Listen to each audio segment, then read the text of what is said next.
This will be a long video, and it's happening. The Global Career Scholarship Undergraduate Studies has been officially opened by NIET, and we are having an online application for this year's and probably for the future GKS versions affecting the graduates and undergraduate studies. To simplify our understanding of this new application process, I'll be sharing with you 6 talking points for this video. Number 1, the key changes from GKS 2025 versus the GKS 2026 and moving forward. The online application process, the differences of the tracks, additional requirements, scholarship package, number of slots, and these 6 points are very important for you to take note because these things are included in the scholarship guidelines itself. So let's go with the key changes between the 2026 and 2025. One of the most important change that is implemented this year is that there are NIED, and pertaining to NIED, they're very strict now when it comes to the expected graduation. So if you'll be graduating on January 1, 2026, you are not allowed to apply for this year. Meaning, only graduating students on December 31 or earlier can apply for the scholarship program. That's the case now. So for example, you graduated December 30, but again, the document cannot arrive or be submitted to the NIED or embassy or university. That will be a problem because in the question here at page 30, they explicitly mentioned with provisional certificates alone, you may not receive a certificate of admission at a Korean university and may not be able to issue a study visa. Therefore, successful candidates who applied for such documents must submit additional graduation certificate by December 31, 2025. So if you're saying to me that Justin, I'll be graduating December 20, if you can guarantee that you'll be able to have your documents apostilled and delivered in South Korea before December 31, yes, you can apply this year with a provisional expected graduation certificate. But if not, probably do it next year. Apply in the 2027 GKS undergraduate studies. So for this year as well, where you will be studying your undergraduate studies will be the same location where you're going to be doing the Korean language classes. And then clarity or clarification for the topic exemption. If you have topic 5 or topic 6 now, you don't need to go to the Korean language training for 1 year. But if you have only topic 4, you will still proceed with the Korean language training. That's important. And if you earn topic level 6 or topic level 5 within the first 6 months of the Korean language training program, you are about to start. After that 6 months, you will be proceeding with the graduate studies program. Based on my experience and my hot take, it's better for you to study the Korean language 1 full year, even if you have good topic score. 1 is because of the money. 2 is because it will help you improve more of your Korean language, which will be very important during your undergraduate studies.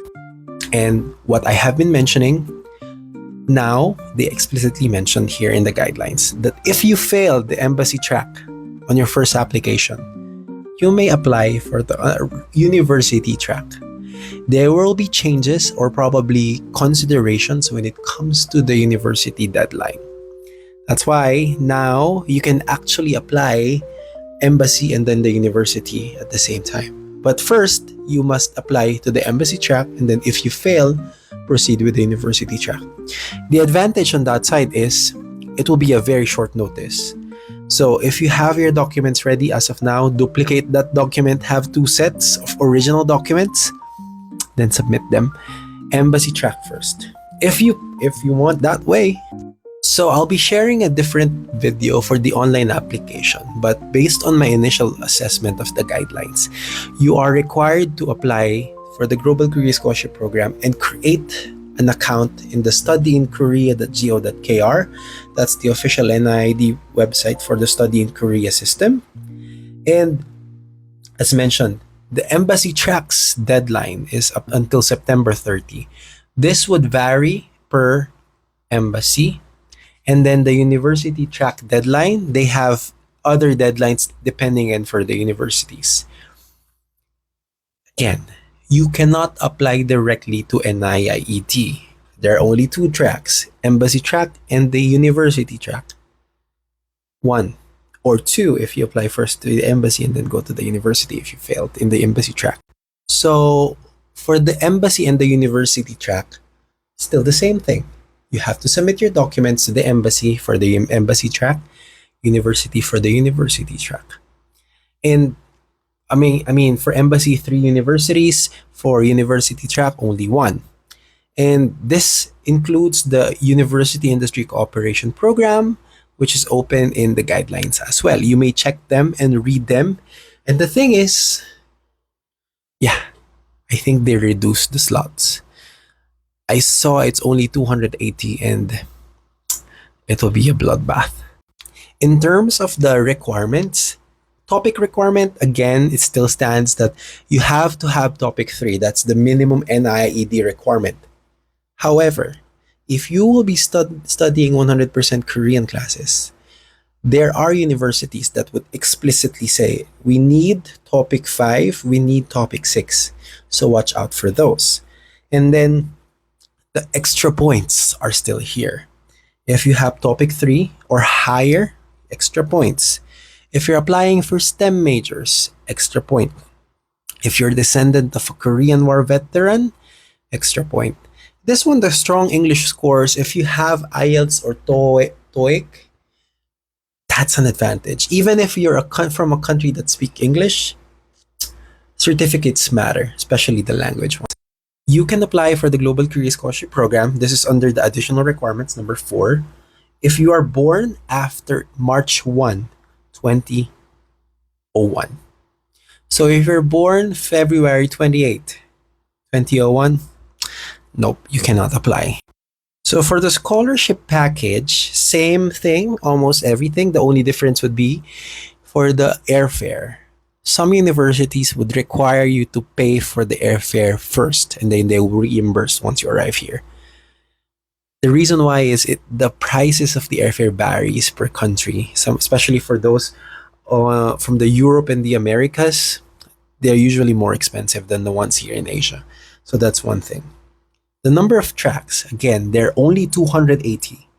For the embassy track, among general, overseas, and then the regional GKS, there are like 150 slots. So 82 for general, 7 for overseas Koreans, and 61 for the RGKS. And then now let's go to the university track. 130. 100 for the general, and then 30 for the university industry cooperation. The list of schools per each track or per each category is listed in the guidelines. Check them out. Don't ask for it here because they're in the guidelines.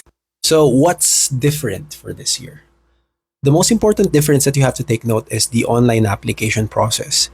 You have to apply for it online. However, if the embassy in your home country says, no, we will not accept online, I will only accept hard copies, you have to follow the embassy.